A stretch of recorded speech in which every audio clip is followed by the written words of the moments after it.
Baik teman sahabat semuanya, seperti yang saya janjikan ya di postingan sebelumnya, pada kesempatan ini kita akan memperagakan ya cara menanam ya. Kemarin ini media tanam ini udah kita olah ya teman sahabat ya. Coba kamera lebih mendekat ya. Ini udah kita olah ya. Maksudnya udah kita campur dengan ya sekam.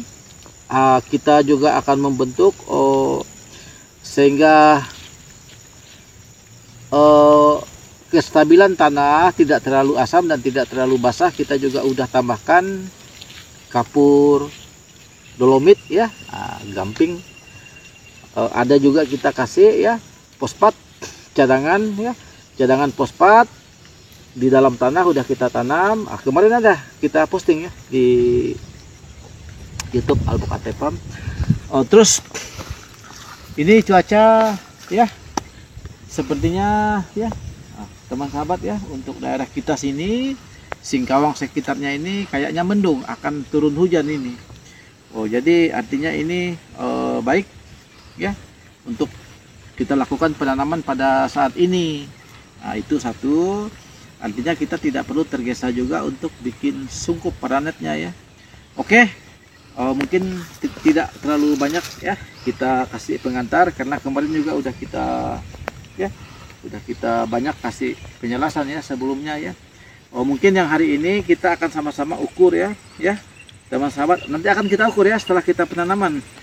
Tentu yang mau saya sampaikan ya, pas persis di depan saya ini ya teman sahabat, ini arah timur, artinya timur itu matahari terbit ya. Jadi coba kamera, karena postur bentuk bibit ini semacam ada cekung. Jadi yang cekungnya ini ya, yang cekungnya ini kita arahkan ke matahari terbit ya.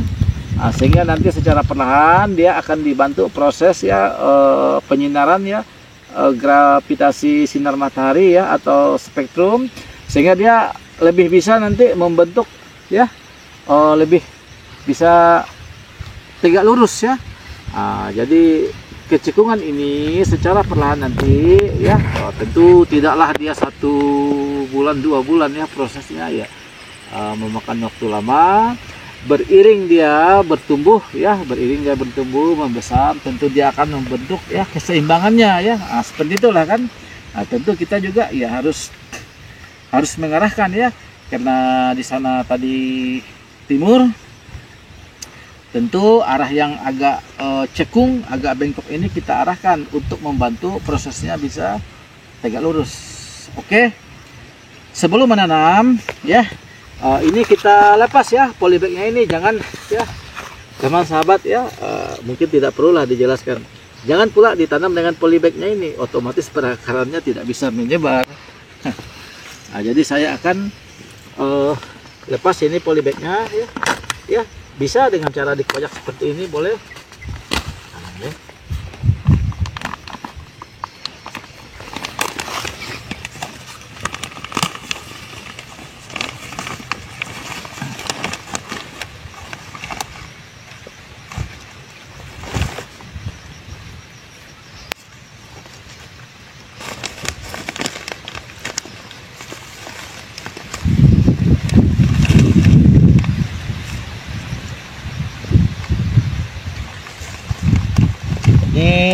Ya kita lepaskan ya dengan hati-hati ya, karena kita perhitungannya ya, jangan sampai nanti tanahnya ini bubar atau pecah ya. Tentu nanti kalau dia pecah sedikit banyak dia akan keras ya. Coba kamera ya, ini teman sahabat ya, coba. Ini perakarannya cukup bagus ya. Ini ada perakaran apa ya, ya. Tentu dengan kita pindah dengan ya media yang lebih luas ya, langsung tentu nanti perakaran ini akan semakin mudah ya menyebar, akan semakin mudah mencari unsur hara untuk keperluan ya pertumbuhan ya, pertumbuhan tanaman yang kita budidayakan ini. Setelah itu kita bikin terumbu ya, kita bikin urukan. Nah, modelnya seperti ini ya teman sahabat ya. Nah, jadi kita ambil tanah yang ada di sekitarnya. Nah, ini bekas galian kemarin tidak apa, hanya kalau bisa ya kita anukan dulu ya teman sahabat ya.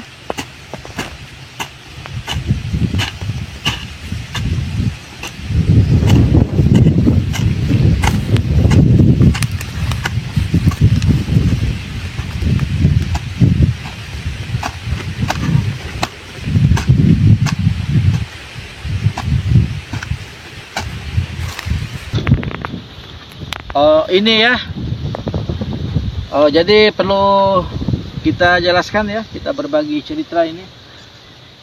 Kalau untuk nanam alpukat ya, mungkin durian juga ya seperti ini.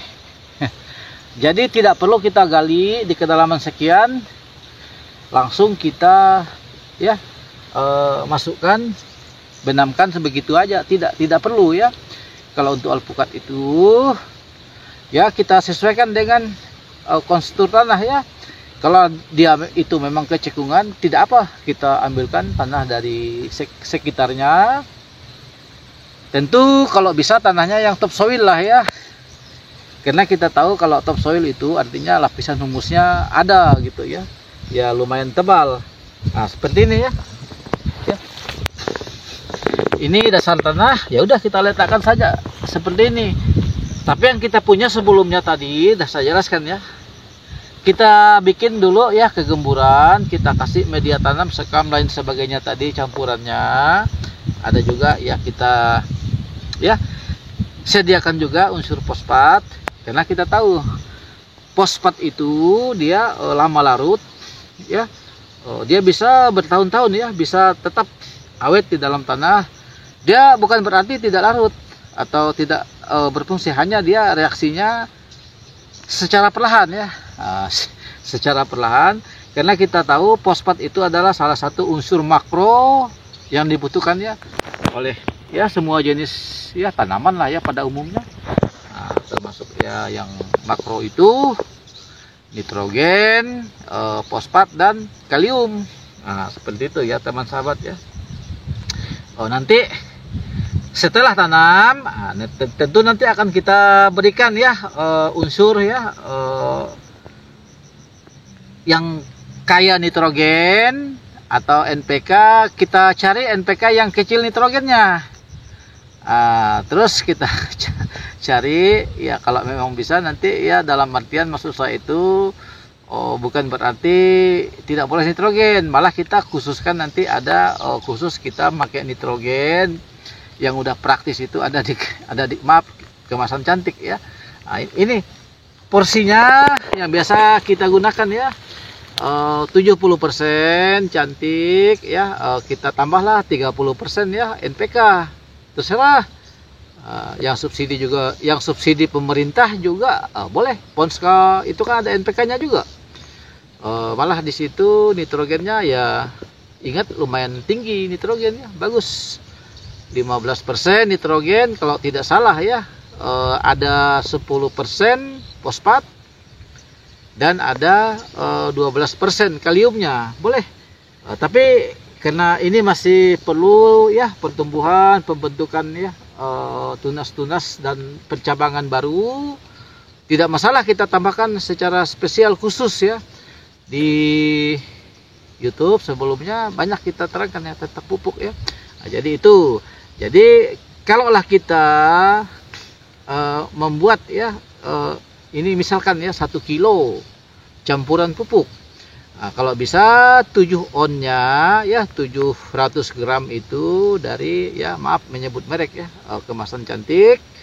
30%nya boleh ya, boleh yang NPK ya, baik NPK subsidi pemerintah itu boleh digunakan juga, boleh, bagus juga itu.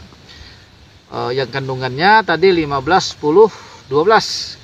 Atau ada juga NPK berimbang ya, yang swasta punya, Mutiara ya, maaf, yang 16-16 ya. Itu karena masih memerlukan ya pertumbuhan yang harus cukup baik, tidak perlu terlalu banyak ya untuk NPK-nya.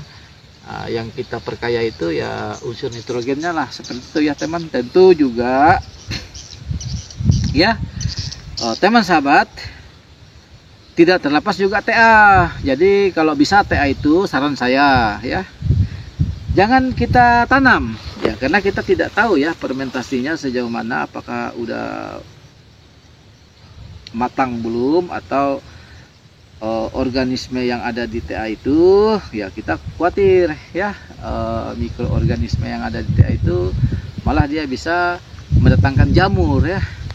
Tapi lebih amannya ya kita ya kohe ya, kotoran hewan organik apa itu, kita letakkan saja di samping tanaman kita. Ini cara saya ya. Ini cara saya langsung samping ya, tidak saya tanam ya. Seperti itu ya.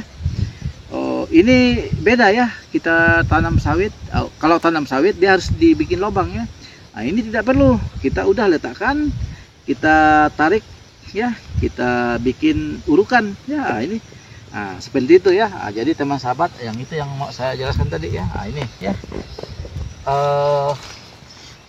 karena alpukat itu salah satu, dia juga tidak bisa ya, tidak bisa berkembang baik ya, tidak bisa terlalu kelembapan tinggi. Perakarannya akan tidak mampu kalau kelembapan terlalu tinggi. Maka seperti ini ya. Tapi di bawah sana udah kita siapkan ya media tanam yang sangat mudah ya diterobos ya oleh akar untuk mencari unsur hara. Seperti itulah ya teman sahabat ya. Ini saya uruk lagi ya.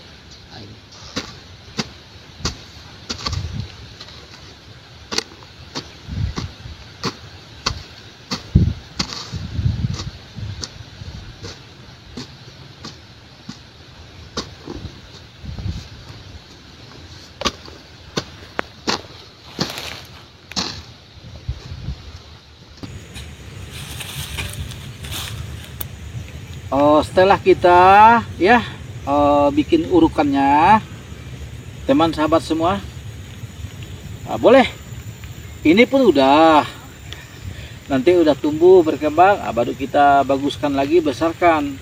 Tapi tidak ada salahnya ya, sambil kita bikin parit ya, parit melingkar, untuk sehingga air kalau ada hujan dia bisa langsung lewat parit, tidak terkonsentrasi di titik tanam. Jadi galian yang kita bikin parit itu kita tutup di sekitar ya tebing tebing bedengan yang kita buat ini. Contoh seperti ini ya sama sahabat ya.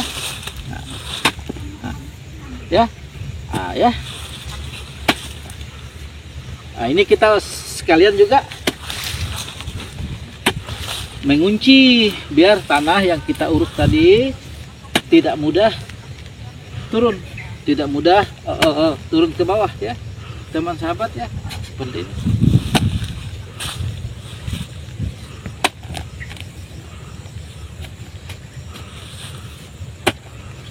Sedikit banyak dia menahan sehingga tanah yang kita naikkan ke atas tidak mudah erosi ya pada waktu hujan atau apa.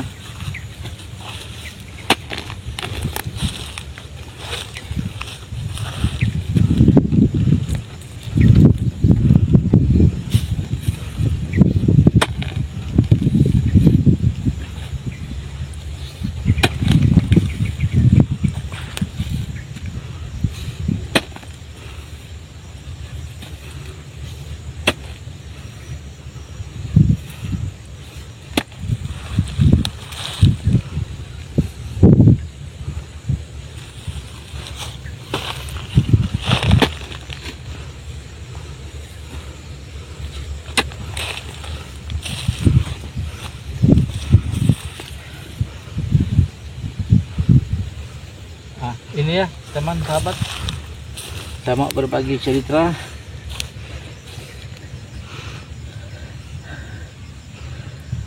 Ini artinya ya, ini ada satu yang udah putus kena cangkul.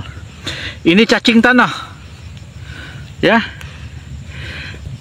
cacing tanah. Artinya kita bisa pastikan tanah kita ada semacam ya pengurai ya, atau yang pengurai yang saya maksud itu ada mikroorganisme atau ada makhluk hidup yang bekerja di dalam tanah untuk membantu kegemburan tanah ya. Ini cacing ini ya sangat bagus ya, sangat bagus ada di dalam tanah, sehingga daerah tanam ini ya termasuk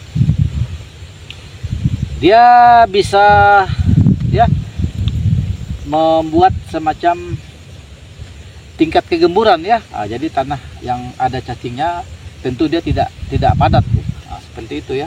Artinya sifat fisika tanah itu bagus ya, dan sifat ya ini cacing ya, tentu sifat biologisnya ya, karena ini termasuk mikroorganisme makhluk hidup, artinya sifat biologis tanah itu juga bagus ya.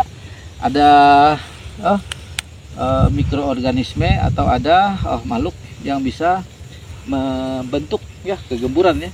Seperti itulah kira-kira. Ini banyak cacingnya nih ya. Tidak apa ya, dia akan mencari ya, berhabitat juga di situ.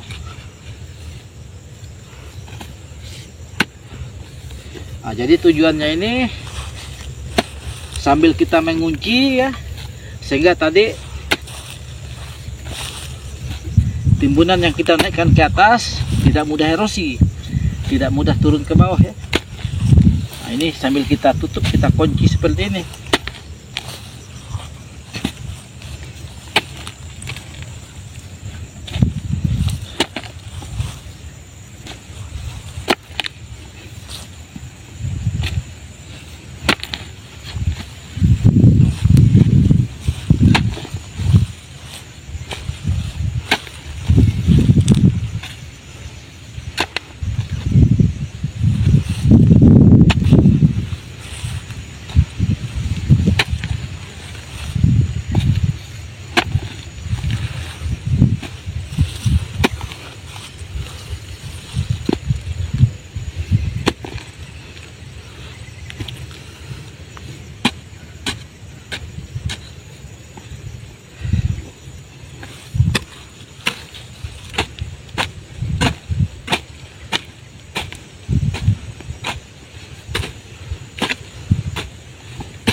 Ya seperti inilah ya.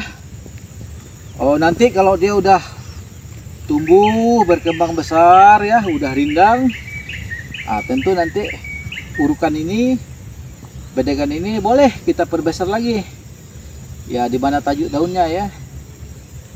Seperti itu. Mungkin yang penting juga ya teman sahabat, yang perlu diperhatikan itu pada saat penanaman. Coba kamera ya. Kalau bisa jangan sampai urukan tanah yang kita tarik itu jangan sampai tertutup ya. Ini tanah dasar ya, ini masih ya, ini polybagnya tadi ya.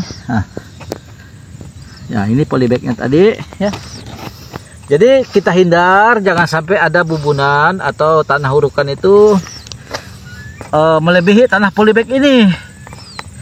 Karena kalau dia semakin kita timbun di sini ya teman sahabat ya, tentu tidak baik ya, tidak baik untuk kesehatan batang ini, artinya kesehatan alpukat ini, karena ini bukan tanaman seperti ya maaf ya pisang atau seperti jagung atau tebu kelapa ya. Dia ada akarnya naik ke atas maksudnya ya. Jadi kalau bisa kita hindarlah, intinya kalau kelembapan di sini terlalu tinggi, apalagi nanti kalau ada hujan itu kan otomatis dia ngalir melalui batang ini.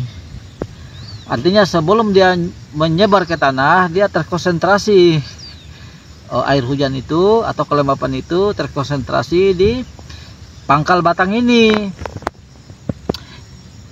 Kalau dia terlalu lembab, ruang ya untuk terserang patogen, virus, bakteri itu sangat mudah pintu masuknya karena kelembapan tinggi. Coba teman perhatikan ya, yang mana ada kelembapan tinggi pasti gampang di situ ya masuk ya, masuk bakteri, virus ya, yang akan tidak baik untuk kesehatan tanaman kita.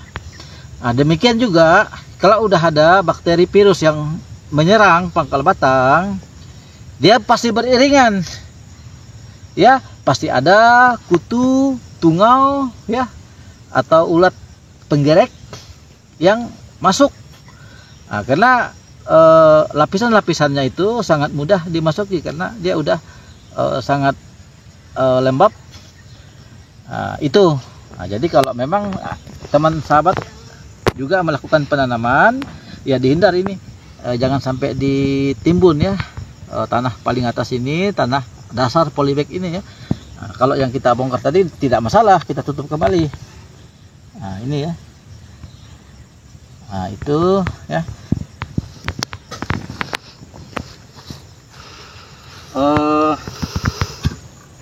Sehingga kita tahu ada perkembangan tidak. Kebetulan kita ada juga meteran ya di kebun ya. Kita akan ukur. Kita ukur dari pangkal batang ya, berapa ini tinggi bibit pada hari ini, tanggal 15 November 2024, sehingga menjadi acuan kita ya. Nantinya Desember atau tahun 2025, terhitung 2-3 bulan ke depan berapa ya growth pertumbuhannya. Itulah ya yang kita maksud. Kalaulah dia stagnan lagi ya, tidak ada naik ya, peluang besar ya kita bongkar, cabut, pasti gantikan lagi dengan bibit baru. Seperti itulah ya. Ini ya, coba kameranya. Ini dari sini ya 10 cm ini 10 cm. Ini kita ya saya ambil dari pangkal batang ya, teman sahabat ya. Ini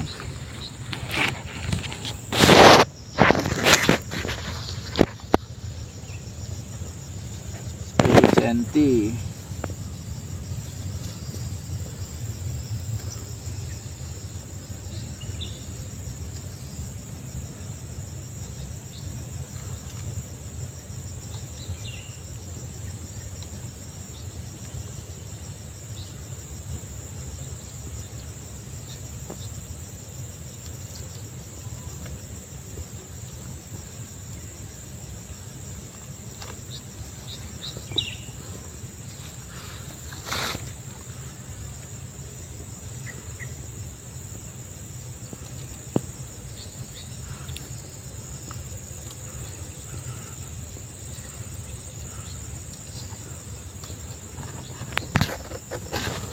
Coba fokus kameranya ya.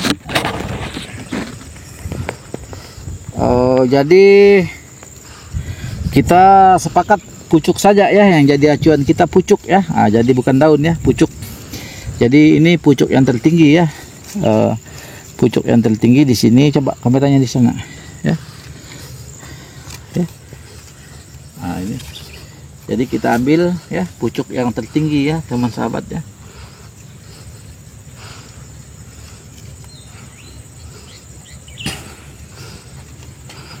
Nah, ini 90 ya. 90 lah ya. Nah, ini pucuk tertinggi ya. Nah, ini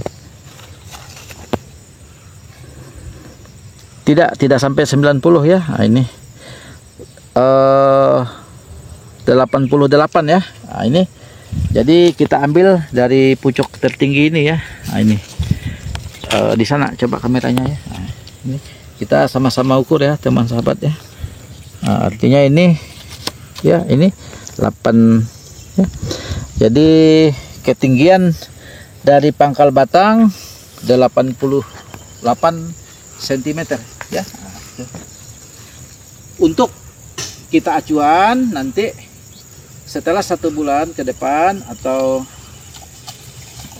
bulan-bulan berikutnya, sehingga kita tahu kalaulah dia ini tidak ada growth ya, tidak ada pertumbuhan, kita udah siap bibit untuk tetap ya kita gantikan ya. Tidak akan kita biarkan ini ya dengan tanaman yang stagnan atau yang prinsip kita yang mana yang stagnan kita bijaksana, kita bongkar cabut, kita ganti dengan yang baru. Kalaulah memang ada yang terserang virus, bakteri, patogen, penjahat dalam tanah yang berakibat mati, ya juga kita akan bongkar cabut, gantikan dengan yang baru. Oke ya teman sahabat semuanya, selamat up menjelang siang, tetap semangat, jangan lupa ya di like, di share. Kalau teman sahabat ya ada komentar silahkan, ada cerita, ini cerita kita di kebun ya, karena setiap kegiatan kita ya di kebun kita rangkai di dalam YouTube Alpukat Farm ya, kita posting. Nah, tentu yang tidak kalah penting juga ya teman sahabat ya, di subscribe dan dibunyikan lonceng notifikasi. Dengan teman sahabat membunyikan lonceng notifikasi, artinya teman-teman ya, nanti kalau kami ada tayangan-tayangan terbaru, teman-teman ada pemberitahuan ya dari YouTube ya, bahwa kita ada postingan yang terbaru. Demikian juga ya dengan teman-teman mensubscribe, artinya teman-teman udah mensupport ya, udah mendukung ya channel Alpukat Farm untuk bisa eksis, bisa berkembang sama dengan ya YouTube sahabat teman yang lainnya. Oke, selamat beraktivitas ya, terima kasih ya teman sahabat semuanya. Salam dari Alpukat Farm, Kelurahan Sagatani, Kota Singkawang.